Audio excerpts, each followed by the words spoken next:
بسم الله الرحمن الرحيم. اللهم صل وسلم وبارك على محمد وعلى آله وصحبه.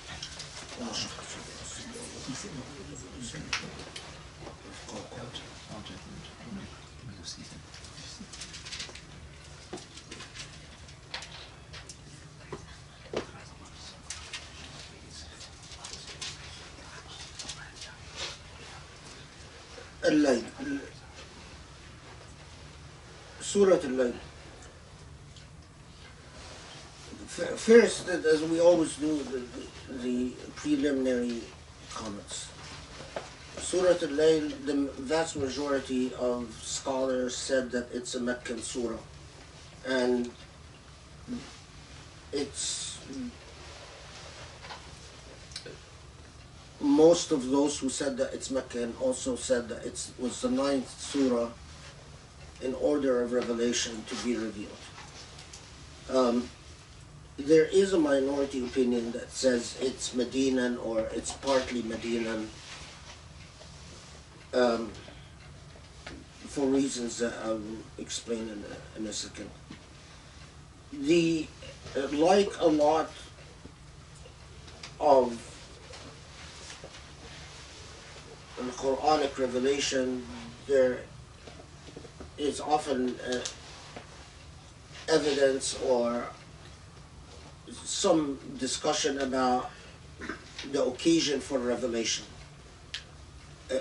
The occasion for revelation is always something that there's inconsistent evidence about. But there were two major opinions about Surah Al-Layl. One that said it was revealed in direct response to Abu Bakr radiallahu anhu, the first caliph. And while others cited a different story, which I'll mention in a second. But the majority that said that it was in response to the following events, that Bilal,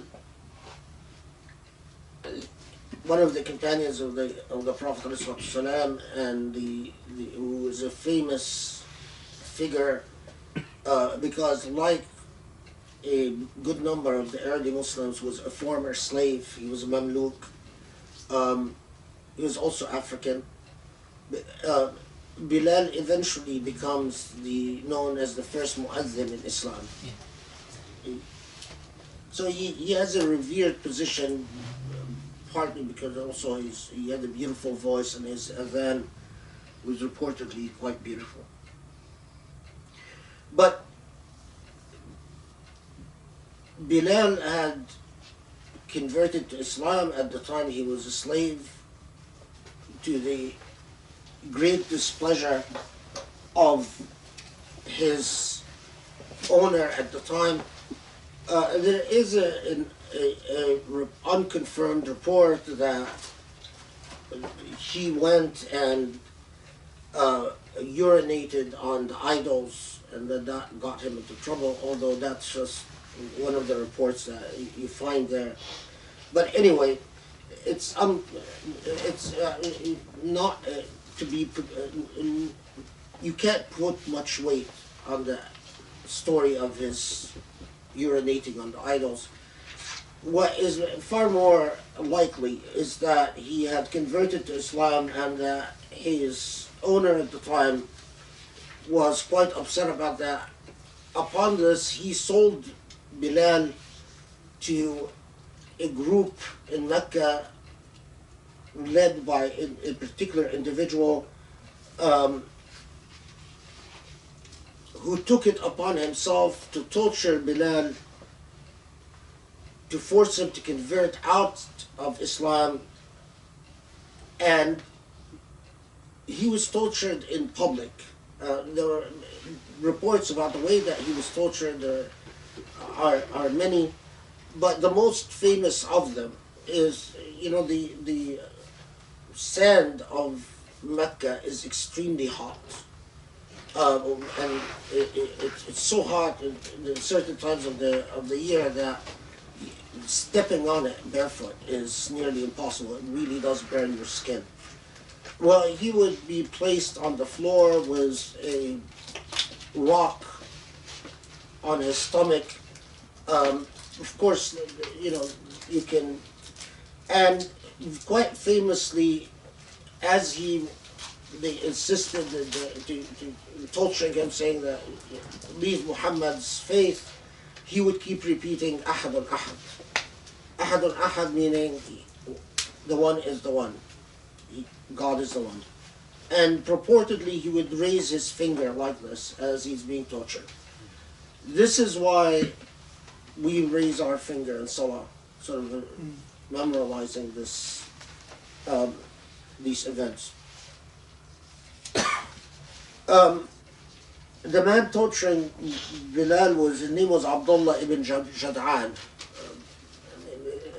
unimportant figure. He sort of drops from history. We don't have reports of him converting to Islam eventually. Anyway, so Abu Bakr hears of Bilal's plight and goes to Abdullah bin Jad'an and says, sell him to me. And Abdullah bin Jad'an refuses, and Abu Bakr keeps offering more and more money until he buys Bilal for an exorbitant price. And of course they thought that they're selling a worthless human being. And in fact, Abdullah bin Jad'an tells Abu Bakr, the price you're paying is ridiculous for a slave. Anyway, so Abu Bakr, after purchasing Bilal from Abdullah bin Jad'an, frees him. And of course, when you buy a slave and you free a slave, then there is no return on your money.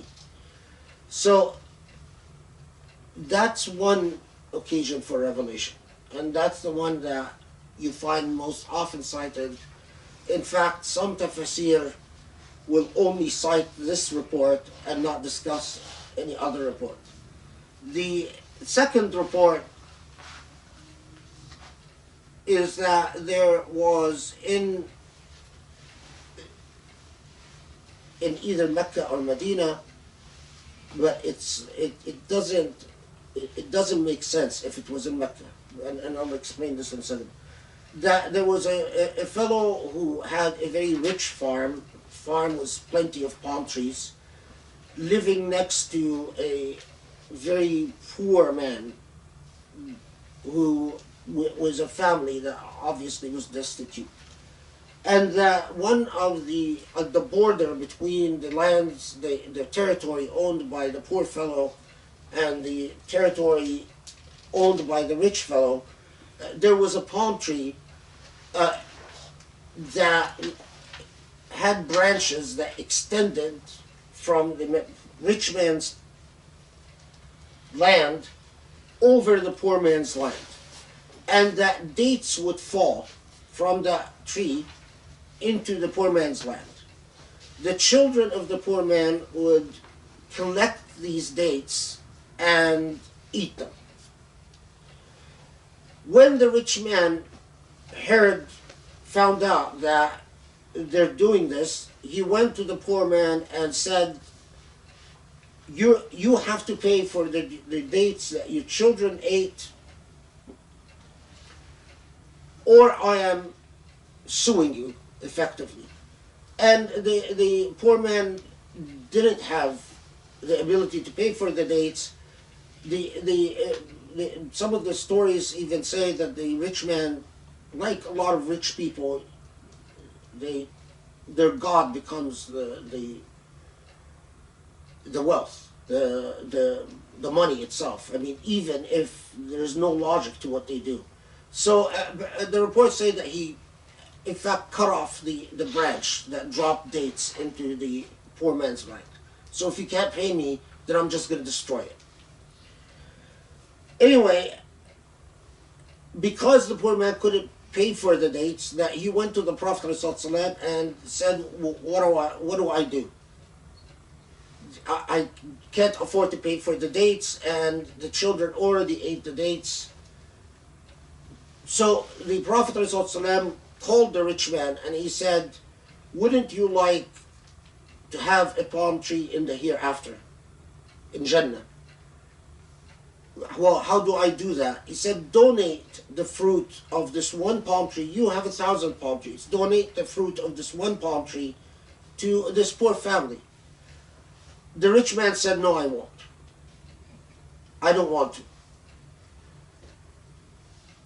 The Prophet ﷺ was telling, one of the companions heard about the story, one of the rich companions, so he said, well, I'm willing to buy the palm tree from that rich man. If he won't donate it, I'm willing to buy it. So the Prophet ﷺ said, that's a wonderful idea, go talk to him, see what he wants, how much he wants. So as the story goes, is that the rich fellow, knowing that this is a situation that he can take advantage of, demanded an exorbitant price for this one palm tree. And some reports say that he demanded the equivalent of, some say 100 palm trees, the worth of 100 palm trees. Some say the worth of 10 palm trees. One report says the worth of 1,000 palm trees, probably an exaggeration. But anyway, whatever it was an exorbitant price. And then as that companion goes back and forth, struggling with, this is a lot of money for just one palm tree. Eventually, he pays the price, and the fruit of that one palm tree now belongs to that poor family. That's the second story. The reason that some people have raised doubt about the second story is that this is supposed to be a Meccan surah, and the Prophet ﷺ did not arbitrate disputes in Mecca. And so either this is the Medinian surah and then that story could happen and it could make sense, or if it's a Meccan surah, then that probably, the likelihood, as in a lot of stories about occasions of revelations, is that there were always events of charity and kindness transpiring in the Muslim. Buying and freeing slaves was a very common event, and something of a moral impetus among we have tons of narratives of companions buying and freeing slaves, Muslim and non-Muslim, by the way. Because of the Quranic emphasis on freeing slaves as one of the major acts that you can perform in order to attain a good position with Allah. And narratives about the dynamics between poor and rich, again, are replete in the seerah. Narratives like this, where simply a good doer or a do-gooder, what is that expression? Do-gooder. Would step in to help a destitute family are quite common. And if the surah was revealed at any particular event, there were various people who would say, well, the surah would apply to this situation. Was it an occasion for revelation in this situation? I doubt. Did it parallel, would it apply to things that would transpiring in the Muslim Ummah at the time? Most certainly. And so that type of matching, the paralleling between the surah and actual events often took place, but that does not necessarily mean that the surah was revealed to address that particular situation. Because we often, if it was revealed to address that particular situation, we would have some reliable reports from the Prophet ﷺ saying there was a revelation about this event, which we don't have. in Surah Al-Layl. So the paralleling makes sense. About please do note, whether it's an occasion for revelation or not, when Muslim memory preserved certain dynamics that took place in Medina or in Mecca, it did so because the memory represented a moral lesson for early Muslims. They didn't do it to simply narrate history. So the moral lesson is extremely important. The fact that Abu Bakr would take it upon himself to intervene to end the suffering of a slave, and then to spend an enormous amount of money buying the freedom of the slave, is supposed to be an example for us. So when someone today comes and says, well, you know, freeing slaves was not a moral imperative, it completely undercuts the very purpose for having the Islamic tradition. Then what is the point of Islam? Then if your belief in Allah doesn't make you do acts of ihsan, or if you don't know what ihsan is, so you somehow now today argue, well, you know, you can't consider freeing slaves to have been acts of ihsan. It is corrupting. This is a crime as bad as Islamophobes, because it's corrupting moral history. It's one thing to argue, for scholars to argue about what year the Umayyads came to power, whether this Khalifa adopted this policy, but it's completely different to corrupt the moral history. There's a big difference between the arguments about objective history, if objective history was possible, but arguments about the technicalities of history, academic, scholarly arguments. But these arguments I enjoy and I engage, but it's completely different to corrupt the moral history of Islam. To come and today and say, well, you know, Abu Bakr did it, it doesn't mean there was nothing moral to learn from that. Similarly, the story about that rich man and the poor man,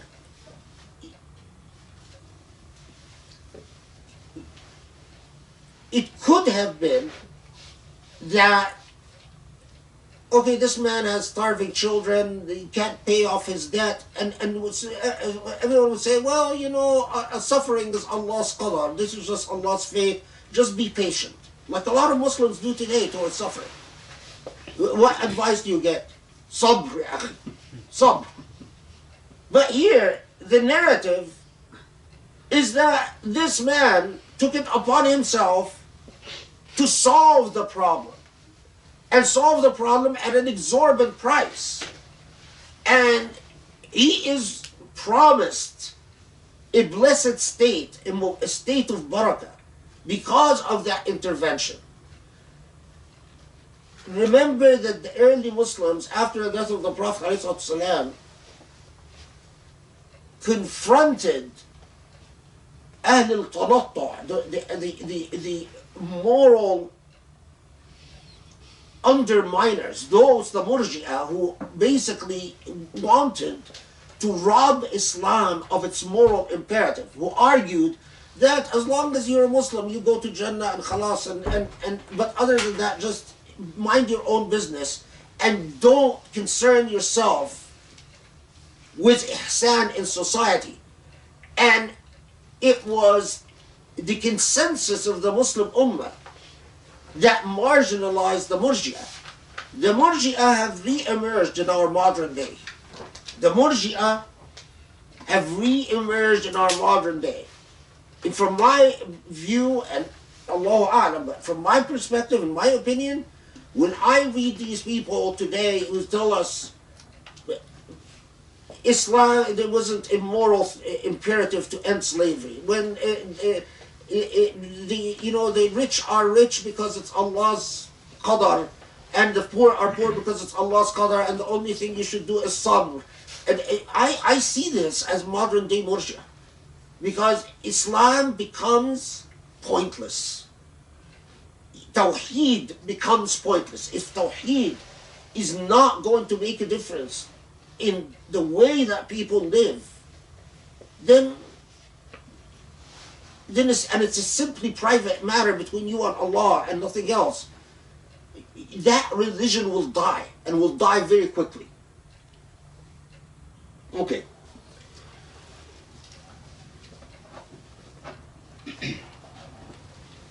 And Surah Layl, by the way, underscores this point, as we all see. And subhanAllah, I mean, all the foundational surahs, and Surah Layl, among, as we talked about before, the early surahs set the foundation for the Muslim character, for khuluqul Muslim, the akhlaq that are necessary to be the building block that Allah then allowed us to see in from the story from Mecca to Hijrah to Medina, what potential this moral transformation can have. That if I put in the proper akhlaq in human beings, what potential they could have on the world scene. They can change the world. Allah, the reason that Allah had the entire legacy from Mecca to Hijrah to Medina is to give us a living demonstrative example of what could happen. Allah didn't promise us that it will happen every decade or every ummah but Allah is telling us that, listen, akhlaq is not just theory, it's not abstractness, it's not entertainment. And then the structure of Surah Al-Layl, like these moral building surahs, the early surahs that built the Muslim moral character, or the structurally they're remarkably similar. They start out with Allah getting your attention before Allah delivering the lesson, and Allah gets your attention with the qasam, by what Allah swears by. Allah doesn't swear by something haphazardly or meaninglessly. When Allah swears by something, Allah is saying, do I have your attention? Pay attention to what I am emphasizing and underscoring. وَاللَّيْلِ إِذَا يَغْشَى وَالنَّهَارِ إِذَا تَجَلَّى. This duality, the duality of the night, how does he translate? The night as it enshrouds, it's actually good. The night as it enshrouds. The night as it covers, the ghasha shay is to come and cover over something, to extend and cover. So the duality of that night as it comes and enshrouds, spreading darkness, and the morning, وَالنَّهَارِ إِذَا تَجَلَّى, and the morning as it brings, jala shay is to make something appear, something manifest, something like enlightenment. That is why so many scholars pointed out that the duality here is the duality between darkness and enlightenment, between ignorance and knowledge.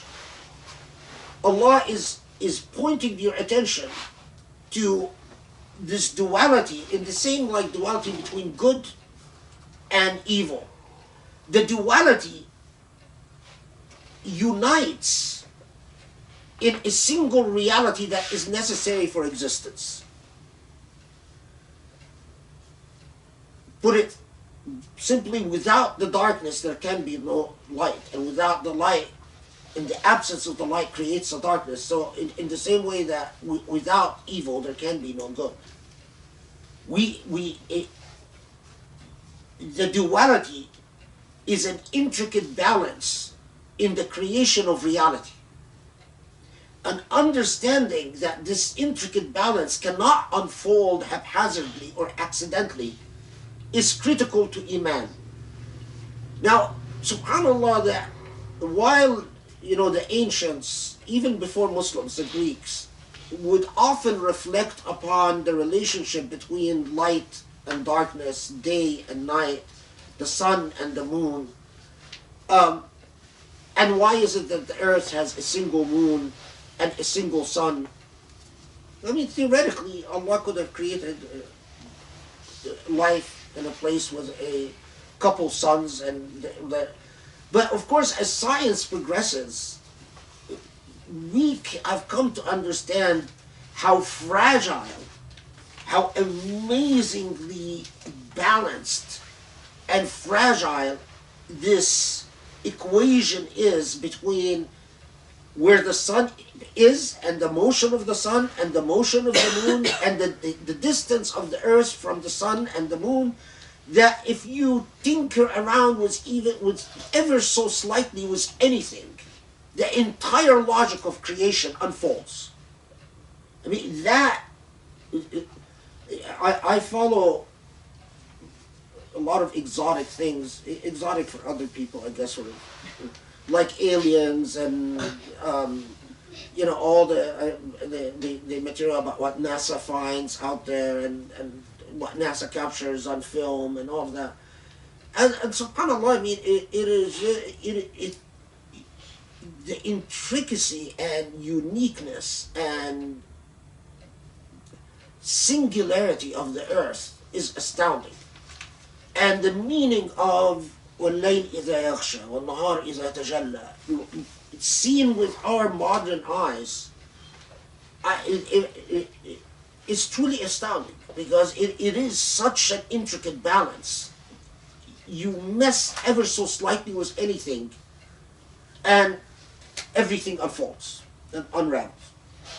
This is then followed by another duality, which is also وَمَا خَلَقَ الذَّكْرَ وَالْأُنْثَى.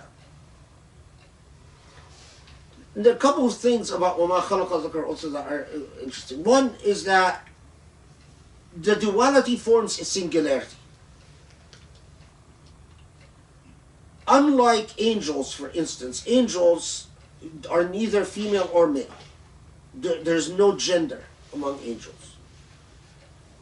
But human beings were created with this duality, and so much of Allah's creation has this duality. The intricate balance between the female and male gender is necessary for the singularity of reality itself. So in other words, as Allah makes clear elsewhere, they complete each other for what humanity is.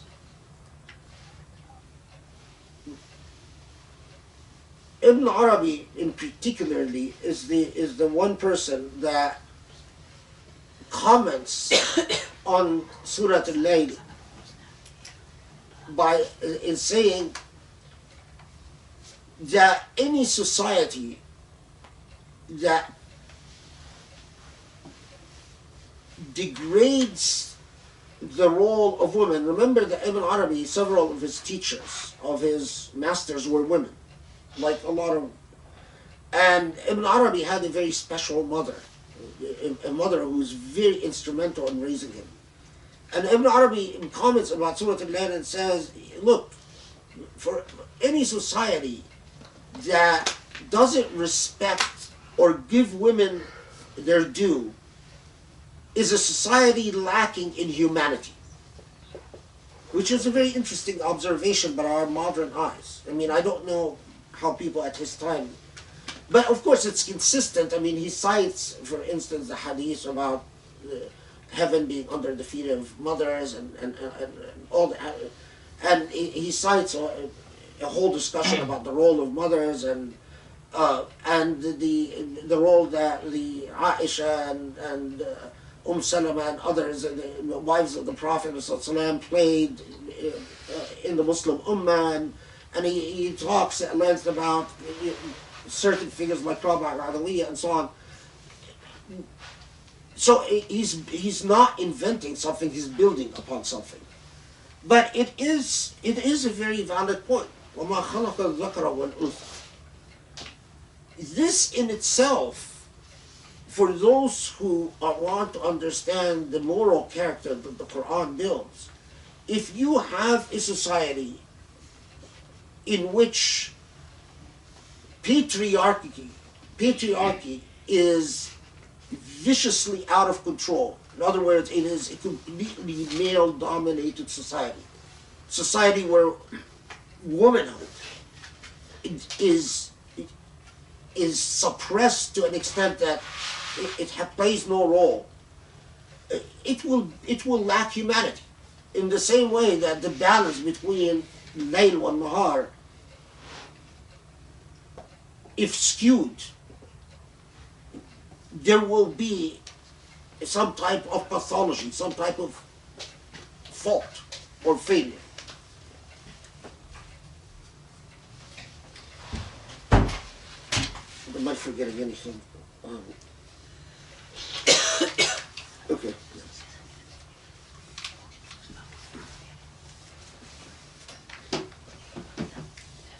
There are, one of the most interesting comments I've read about وَاللَّيْلِ إِذَا يَخْشَى وَالنَّهَارِ إِذَا تَجَلَّى.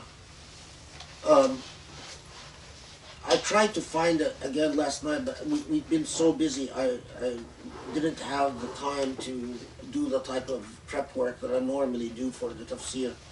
So I couldn't, in the time we had, I couldn't find it. It was one of the Tafsir, if my memory serves me right, it was a 4th century Hijrah Tafsir. Said that وَاللَّيْلِ إِذَا يَخْشَى وَالنَّهَارِ إِذَا تَجَلَّى, that the grammatical construction leads to the conclusion that the sun is stable, which just struck me because today we know that we go around the sun, but 4th century Hijrah,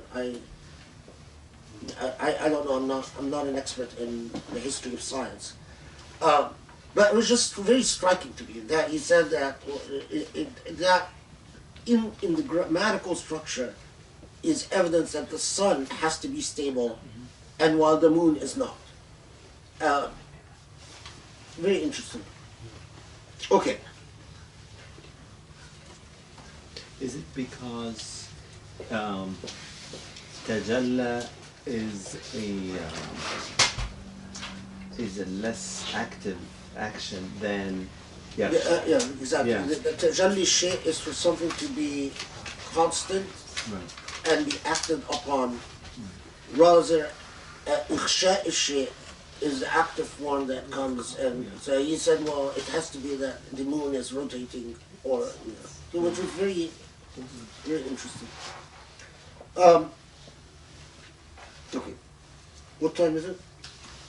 6:40. Okay.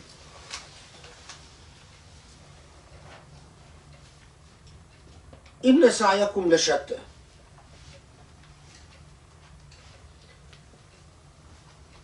In the building block, the moral building block that Allah is setting in the early revelations is, we, as a lot of Mufassirun actually comment on this, saying, well, why would Allah point to the obvious? We know that we human beings do very different things. But it's not the issue that you are doing different things that Allah is alerting us to. It is not that, as the translation says, that your endeavors are just diverse, but that the law of diversity is part of Allah's creation. Allah, of course, emphasizes this repeatedly by saying that if Allah willed, all of you would have believed, but that's not what Allah wills. the existence of difference and diversity is as a constant of Allah's creation as the Layl and Nahar and the male and female. And again, think about how human beings, the extent to which human beings have a difficult time navigating difference. The fact that you are different. The nature of our egos are threatened by difference. So the fact that Allah comes and emphasizes in the building block diversity, which Allah underscores it in various ways, it's again building the genesis for what will come further. There is a point here that وَمَا خَلَقَ الذَّكْرَ وَالْأُنْثَى, because going back to just that who has created the male and female. It is very unusual in the Qur'an that Allah swears by Allah's self. This is one of the very few instances where وَمَا خَلَقَ الذَّكْرَ وَالْأُنْثَى, who created the male and female, is God. And God swearing by God is very unusual in the Quran. So much so that Ibn Mas'ud contested this reading of the Quran and said, no, in Ibn Mas'ud's narration, he said it should be وَالذَّكَرُ وَالْأُنْثَى, not وَمَنْ خَلَقَ الذَّكَرَ وَالْأُنْثَى. It should be the male and female, but not who created the male and female. Most disagreed with Ibn Mas'ud. Just as a footnote, you can read a considerable amount about why Allah, when the most interesting of comments, again, that Ibn Arabi says that the reason Allah swears by Allah's self when it comes to reminding us of the creation of male and female is because at the time the Qur'an is revealed, and for many centuries, Arabs, there was a widespread mythology among Arabs that males come from the divine while females come from demons. And the Wa'd al-Banat, burying their daughters alive, the idea was that if you bury the daughter alive, then the gods will give you a male boy. And this underscores that male and female, and of course elsewhere, the Quran tells us, and Allah gives whom He wishes boys and gives whom He wishes girls. But to underscore that male and female are directly Allah's will, you're preferring one gender over another is a direct challenge to Allah's will. Several of, like Jilani, for instance, considers it a sin to be disappointed.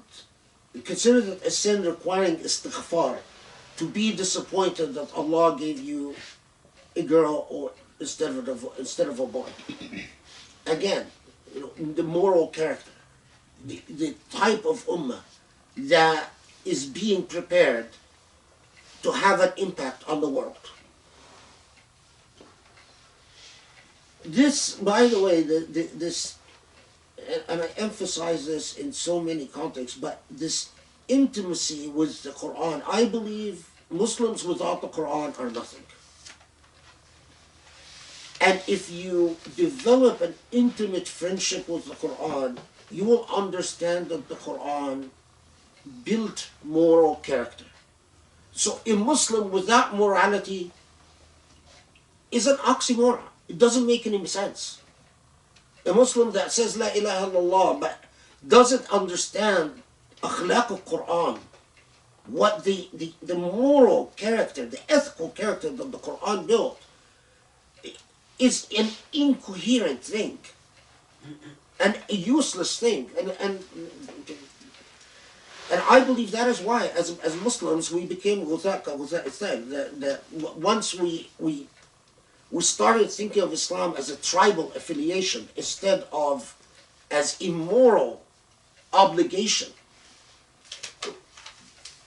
The barakah, the blessing that Allah gives a people was taken away from us. And we are what we are today. And that's why I also get very worked up when I hear people talking about Islam without ethics. Okay.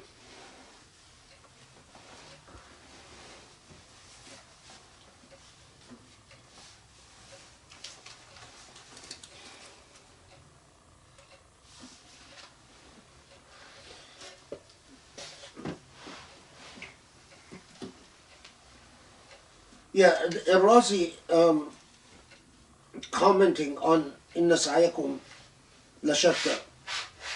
Razi says, and this is, you also find this in Tafsir al-Maturidi, and you find this in Tafsir al-Wahidi, and you find this in that when Allah says Inna Sa'yakum Lashatta, that Allah is also reminding us that although your behavior is diverse,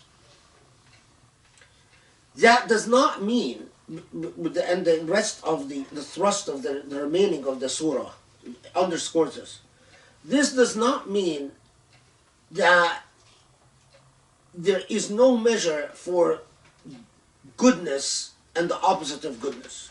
So in our modern language, it does not mean moral relativism. It doesn't mean everything is equal to everything else. Yes, your behavior is diverse, but what is good remains good, and what is bad remains bad. So for instance, Razi says, commenting on the issue of sa'i, what you will do. Says, well, there are those who will, you walk the path of khair, and you walk the path of opposite what is khair, and it says وجوه الخير كعتق الرقاب وفك الأساري وتقوية المسلمين, and so on, and then it goes on. It says that we know what good is, like عتق الرقاب, freeing slaves, and فك الأساري, freeing prisoners of war. Now, would Razi would have imagined that hundreds of years later there will come Muslim scholars that tell us, no, Islam was not committed, it was not against slavery. Again, I mean, it kills me. And these Muslims come from America. No, Islam didn't have a moral position about slavery. How? If someone like Razi writing in the medieval age, it was very clear to him that عتق الرقاب is khair, is what goodness is, to free slaves. Did he imagine that centuries later someone is going to come and say, no, it's not that clear?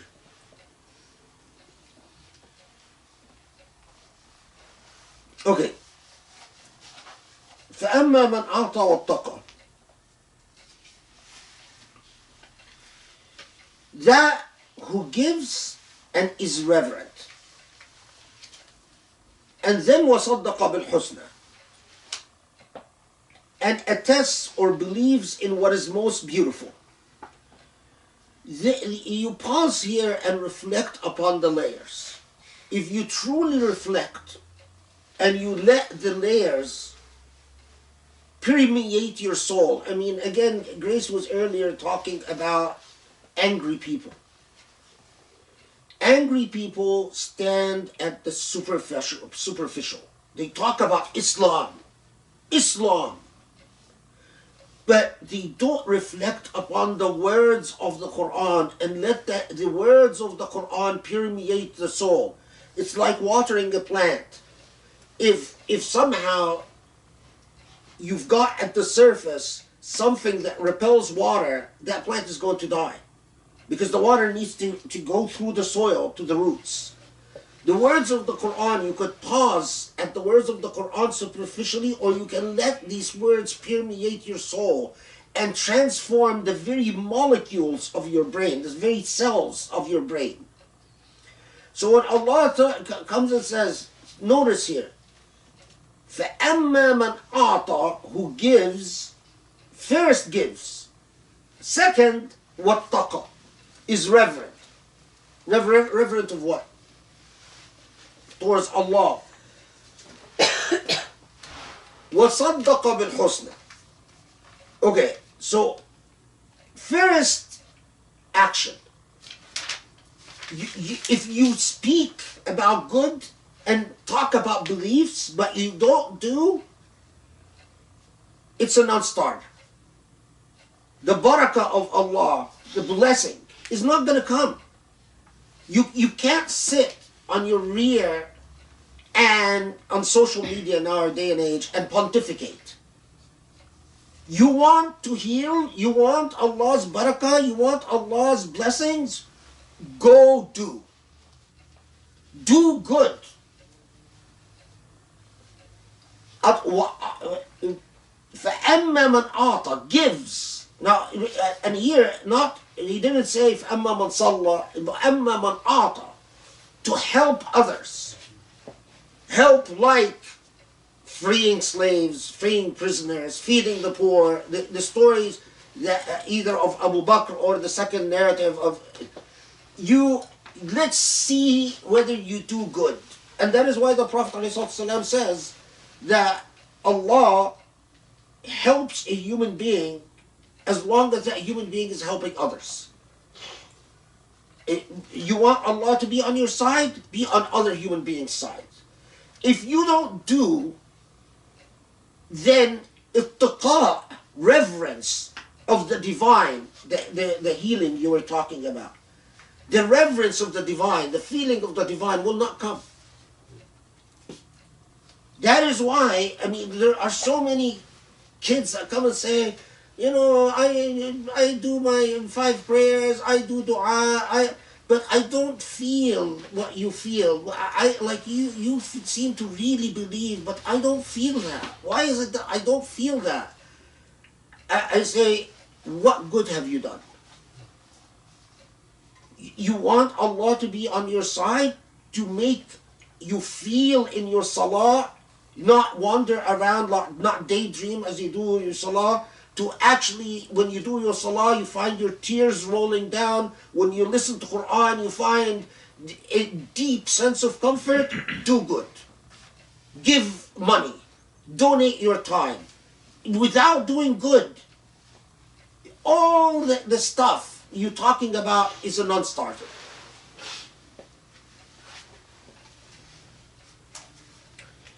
Now, وَصَدَّقَ بِالْحُسْنَى, Muslim scholars pause there, and I like the translation because they captured a little bit of the subtlety here, and attests to what is most beautiful.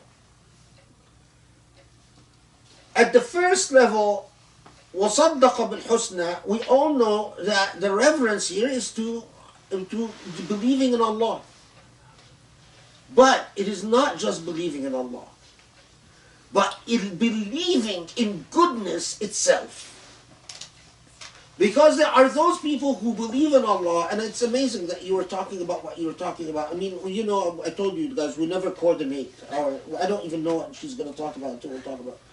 But it's really interesting because there are people who believe in Allah, but they don't believe in goodness, which is an oxymoron. They really believe that everything is so ugly, and they're sort of they're deeply skeptical. Skepticism, this level of skepticism, makes your belief in Allah superficial and forecloses the doors of barakah. Allah is a beautiful thing. Belief in Allah is a beautiful thing. Allah Jameel, beautiful. You can't believe in this, that beauty cannot touch your heart unless you understand that in the same way you believe in Allah, you must believe in the beauty that Allah creates.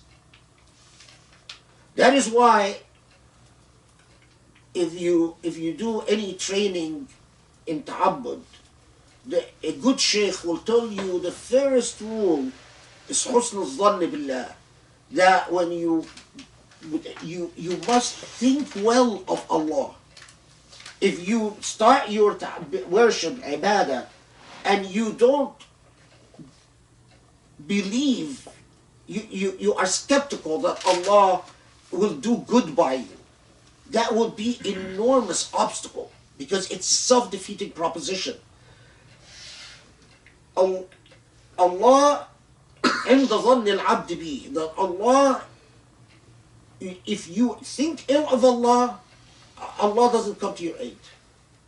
If you think well of Allah, Allah will come to your aid.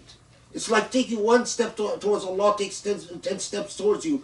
But taking a step towards, as the famous hadith says, but تصديق بالحسنى, to believe in beauty. Like, a lot of Muslims, when I wrote the Search for Beauty in Islam, would come to me and say, what is beauty? Do we really know what is beauty? Can we really believe in beauty? My answer is, you cannot be a Muslim if you don't believe in beauty. If you don't believe in beauty, then I don't know what your belief in Allah is.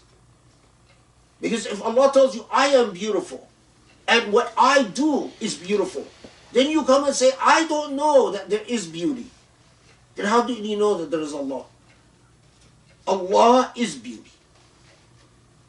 And the belief in one leads to the belief in the other. Huh? Oh, okay. So let's pray Maghrib and then we'll continue. Inshallah, we'll finish the... Well, actually, I should say that. I'll try to finish it.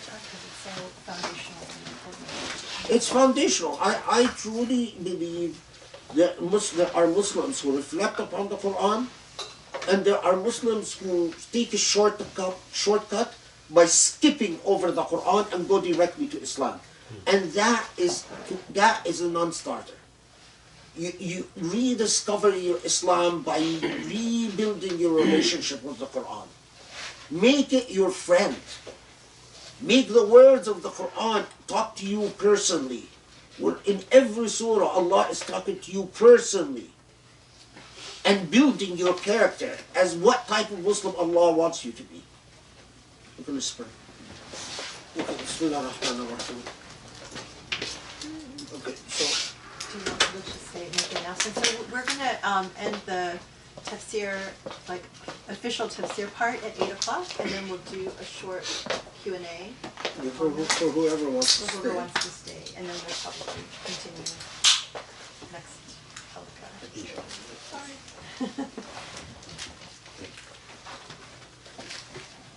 إن سعيكم لشتى فمن أعطى واتقى وصدق بالحسنى.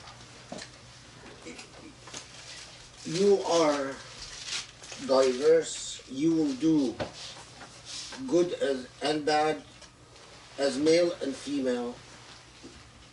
You're interestingly the amount of comment, the amount of in the commentaries, the underscoring by so many of the mufassirun that being male or female doesn't dispose you towards either good or bad. Now, of course, in our day and age, this is something that doesn't catch our attention, but think of in the medieval era, that was a revolutionary idea because it was very inconsistent with the theological paradigms that you found among rabbinic Judaism and also among Catholic Christianity, which at the time was the only Christianity until, of course, the Reformation. The concept, the idea that women were predisposed to doing bad, while men either are neutral or predisposed to doing good, depending on which theologian you're reading, was very dominant. But in and you find this, by the way, in the Kalam literature, where Christian theologians in particular would often argue with Muslim theologians, well, as evidence that you're a false religion, you guys don't believe that the obvious thing that Hawa, Eve, is predisposed towards evil. What's wrong with you? And there are various responses that Muslim theologians would have to this point. But it is among some people that, although the Mufassirun never raised the issue of fitna literature in this context, but I think we can think about it. For those Muslims who tend to see women as somehow fitna prone or defective or whatever, Allah, who created the rhythm of creation, the mizan, the balance, and Allah who's created is the same Allah, the same God that created female and male to complete each other, and said that you will be diverse, and there is universal law. Those of you who give and revere Allah, and ittaqa, are mindful of Allah, and being mindful without it having consequences upon your behavior is not ittaqa.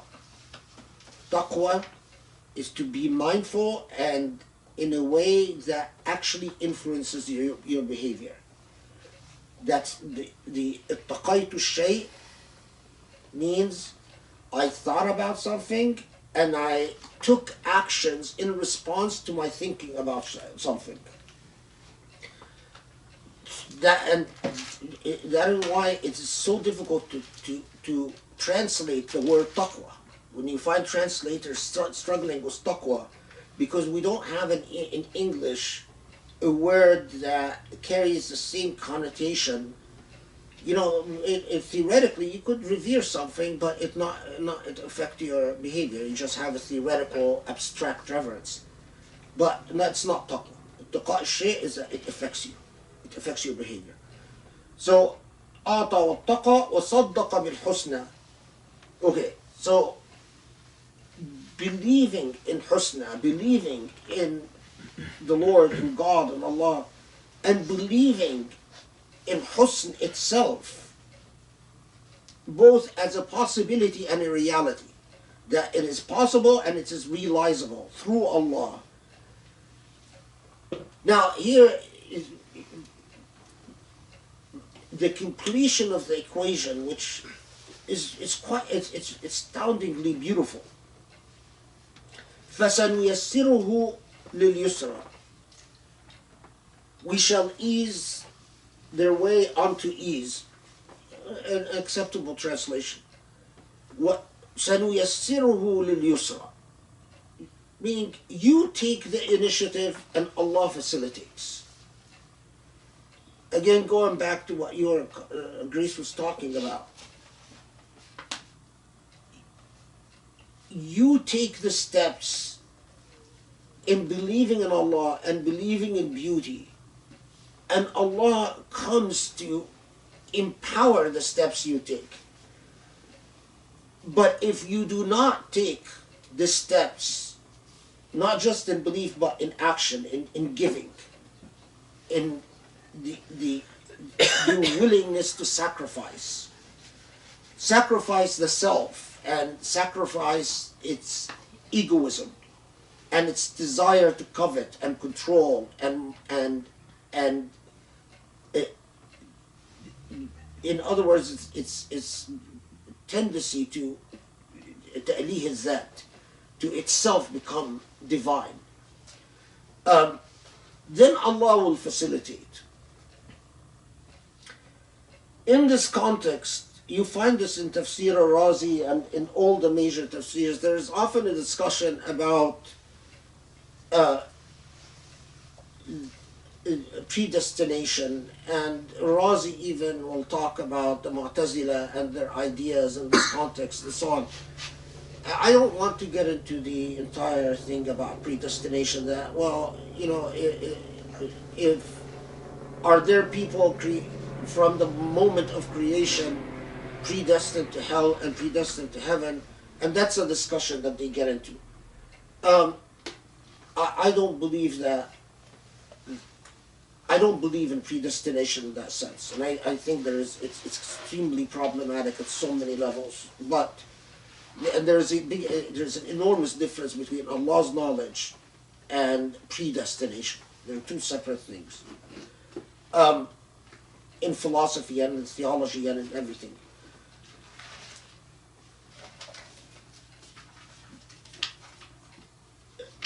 But note that when the Prophet ﷺ says, كُلٌّ مُيَسَّرٌ إِلَى مَا خُلِقَ لَهُ,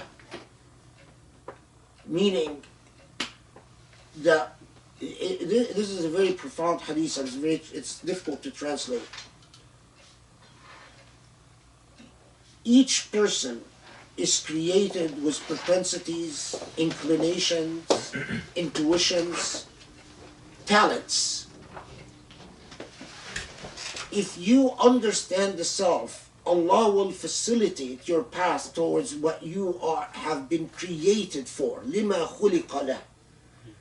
There are people that fight with themselves. Allah has given them talents to be one way or the other. And they, for whatever reasons, are not at peace with that. And these are the conflicted people and the people that often have the most difficult time. The reason I bring up this hadith is that this hadith is always cited in the context of this particular part of Surah Layl. فَسَنُيَسِّرُهُ لِلْيُسْرَى. Part of belief is to believe in Allah's promise to you. When Allah tells you, I will, if you believe and if you do your part, you give, you have taqwa, and you believe in me and in goodness, in beauty, then I will come to your aid. Husn al-dhann billah, that you think well of Allah. Because I am sometimes surprised at how many people I meet who are like the comedians that Grace once talked about. They say they're Muslim, but they say the most inappropriate things about Allah. It's as if they're Muslim, but they're at war with Allah. It doesn't work. It just does not work. If you want Allah on your side, you reach a point where you understand what Allah gives you and what Allah wants for you, and you are at peace with that. And you, in fact, beyond being at peace with it, you love what Allah gives you. What Allah facilitates your way is what you love. You embrace it simply because it comes from Allah. That is the iman that you aspire for, to reach that point of comfort with your own iman. And it is truly a relationship of khaliliyah, that you are in a companionship. Okay, now the opposite. وَأَمَّا مَنْ بَخِلَ وَاسْتَغْنَى. Now notice right away, again, as for those who are miserly and deem themselves beyond need, we'll pause with that for a second, and denies what is most beautiful, we shall ease their way into hardship. We need to pause with the translation a bit. Okay. وَأَمَّا مَنْ بَخِلَ وَاسْتَغْنَى. No, again, it is the actions that will erode the beliefs. You meet people, they might, and I've had several situations like this where, people that I knew when we were younger, when we were young men or growing up, and they seemed to me very promising. And then I meet them later on in their careers. They're policemen, they're soldiers, they're lawyers, they're doctors. And then I notice that whatever light used to shine from them, whatever goodness used to be part of their aura is gone. It's no longer there. And I realize, and they still pray, and so on, but it is their actions that eroded. It is the way they conducted their life that eroded their spirits and their auras. One of the first keys and the nature of a believer is that a believer is not miserly, because miserliness in itself is lack of belief in Allah. When you say, this is mine and I will not share, what you are saying is that I don't trust the one who gave me to give me again. And I refuse to share because this is mine. Well, the very idea of coveting property is inconsistent with the very paradigm of Iman. And that is why you find that the Qur'an again and again and again and again emphasizes to you the key to belief is the giving of others. But if you don't have money to give, then you have time to give. And if you don't have time to give, you can even give at a minimum your dua. And by the way, a lot of Muslims will say, yes, I do dua for you, but they actually don't. Doing dua it takes the investment of time, of words, and energy and time to actually articulate the dua. That's giving. We just saying, yes, I do dua for you, I'll keep you in my dua. You have to do it. You have to do it. When you say, please do dua for me, you have to do dua for me. In actually articulating it, spending the time, staying after prayer to actually do the dua for this person and that person and your neighbors and your family, it's giving. And not doing so is a form of miserliness. Okay, now, أَمَّا مَنْ بَخِلَ, and notice here وَاسْتَغْنَى. They translate it, which, they get to sort of the literal meaning, and deems himself beyond need. This, al-istighna, it's not really deem yourself beyond need, but deem yourself self-sufficient. That you think in terms of what my work, my earnings, my profits, my property. That's istighna. Allah is not part of the equation of my work, my money, my property, my. And istighna is to be intellectually and psychologically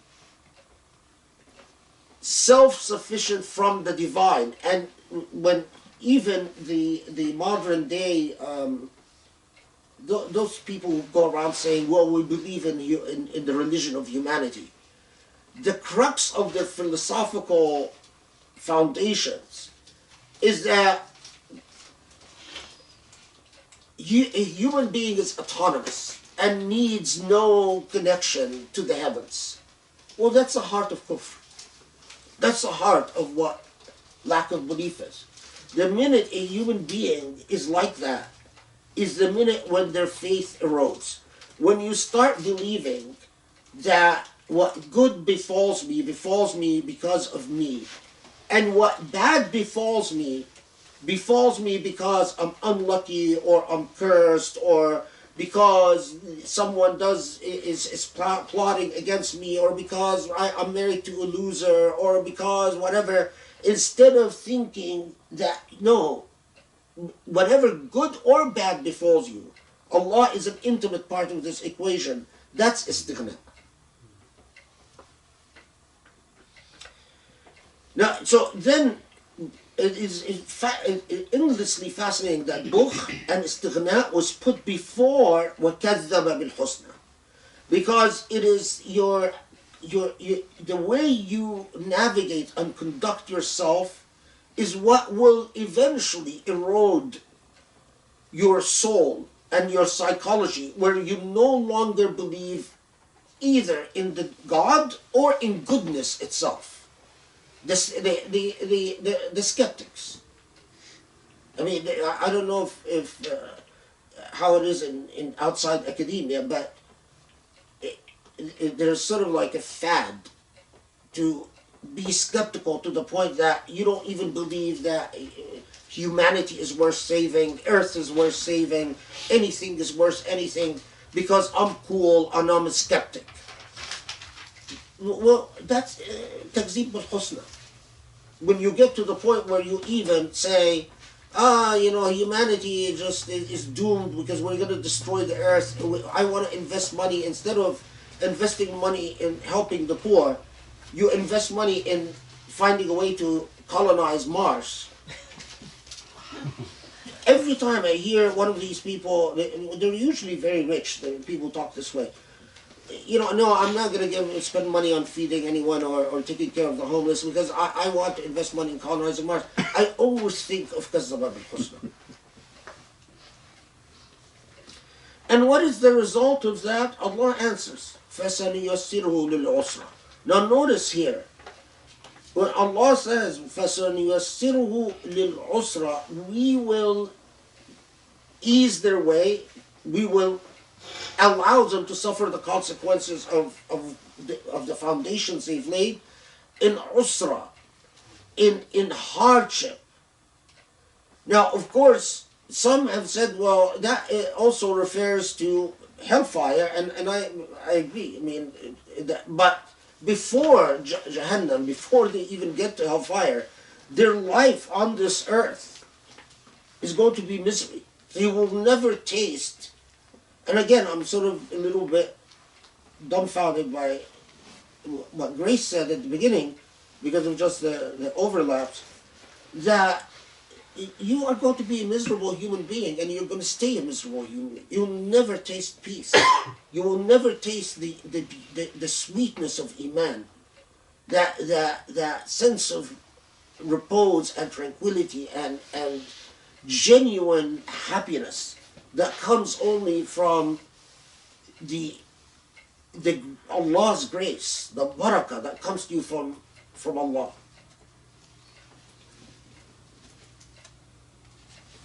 Am I forgetting anything? Number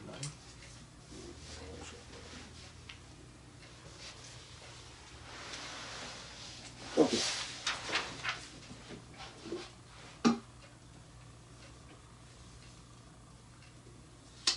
فَسَنُيَسِّرُهُ لِلْعُسْرَةِ. Now, وَمَا يُغْنِي عَنْهُ مَالُهُ إِذَا تَرَدَّى. And his wealth shall not avail him when he perishes. Okay. We pause here at the word تَرَدَّى. وَمَا يُغْنِي عَنْهُ مَالُهُ إِذَا تَرَدَّى. The wealth is not going to avail them anything. Taradda is a profoundly eloquent and multi-layered word. Arada is death. So at one level, it means when they die, all that wealth that corrupted their soul, that made them think of colonize Mars instead of helping other human beings, it's not going to avail them anything. You will die and leave everything. But taradda also can mean, other than death, deterioration and tumbling downwards. So, for instance, if you say taradda al-wada, means the situation has deteriorated.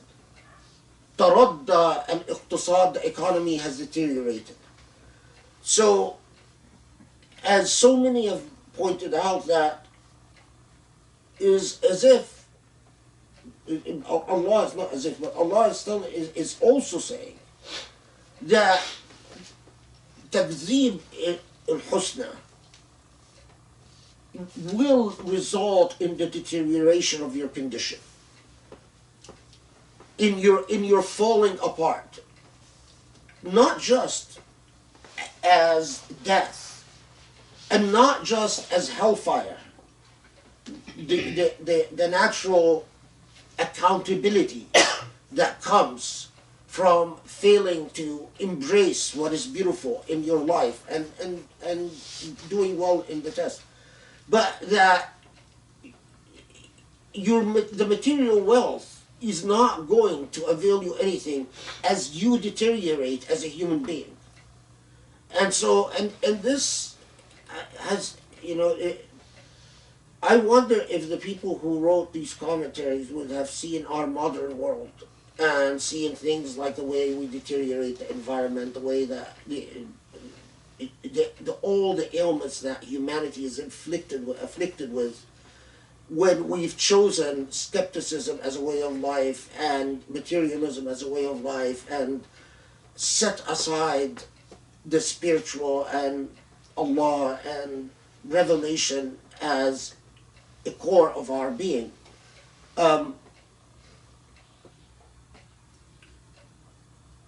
It's always fascinating.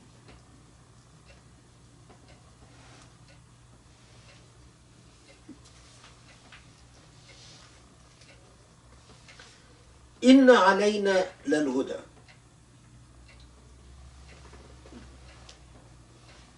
See, because Amanda's not here, so I'm not here. Read it. No, that's a good one.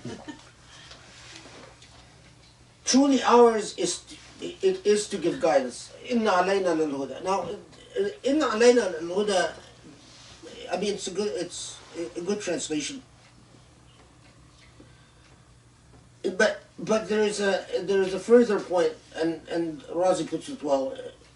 اللزم علينا في الحكمة إذا خلقنا الخلق للعبادة أن نبين لهم وجه التعبد, and so on and so forth. That now it is as if Allah is pointing our attention and telling us,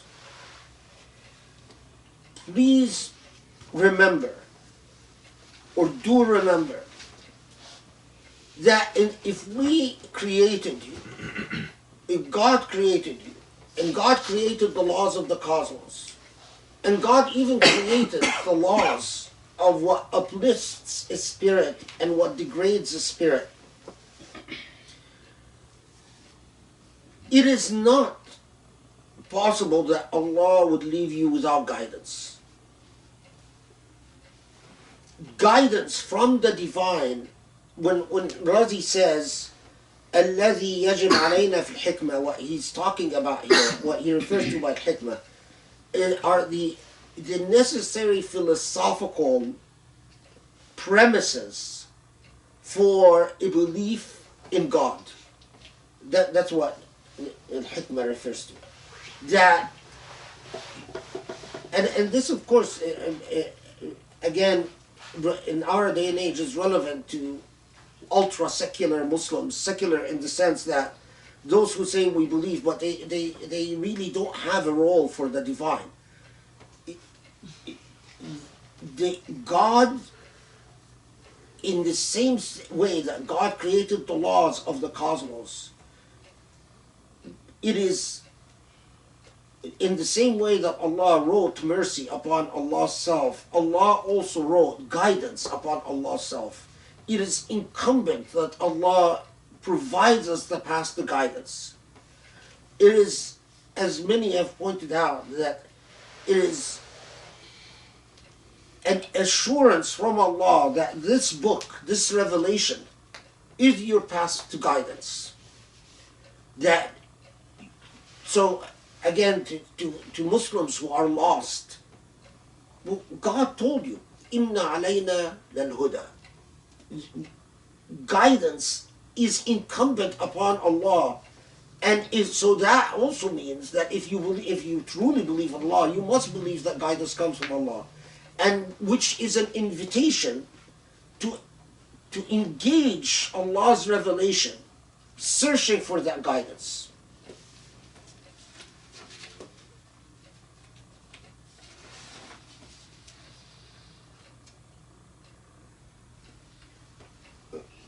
Okay, we'll take وَإِنَّ لَنَا لَلْآخِرَةَ وَالْأُولَى, and then we'll stop there. That's the natural. What time is it? 7:55. Oh, okay. I usually have no sense of time, but I'm actually done good this time. Okay, وَإِنَّ لَنَا لَلْآخِرَةَ وَالْأُولَى.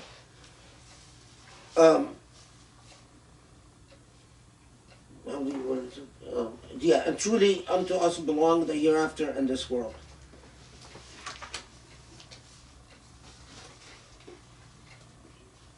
The only, and again, it's a good translation. Not just life on this earth and the hereafter, but remember that wherever, and this is why this context, Allah says al-akhirah wal-ula, the end and the beginning. That ultimately, wherever it is, wherever you start or whatever is you end, it is in Allah's hands. And that is truly what Iman is. That wherever I commence the journey and wherever the journey ends up taking me, it is thoroughly in Allah's hands. If you are able to internalize that, that is the crux of Iman. So Allah is assuring us that this earth and the hereafter is in Allah's hands, in the same way that night and day are in Allah's hands, a continuation of existence are in Allah's hands. In the same way that whether you are born male or female is in Allah's hands, in the same way that guidance is in Allah's hands, the beginning and the end. Ultimately, wherever you go and whatever you do, it is thoroughly in Allah's hands. Am I forgetting anything? Number 9, did I miss? وَكَذَّبَ بِالْحُسْنَى. Oh no, I sort of no, we covered that. Or maybe you this is the part where you don't believe in Allah and you don't believe in goodness itself, in the possibility of goodness. So he translates it and denies what is most beautiful. He didn't capitalize beautiful because, which is actually smart from the translators of this Qur'an, because he understands that it is not just a reference to the divine, but also a reference to the very existence of what is beautiful. Okay, so my guess is that next Halaqa, insha'Allah, will finish Surah Layl and probably begin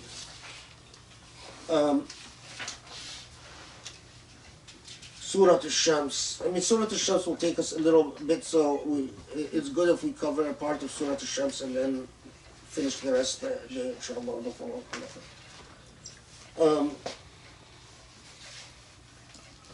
Okay, so shall we officially stop here?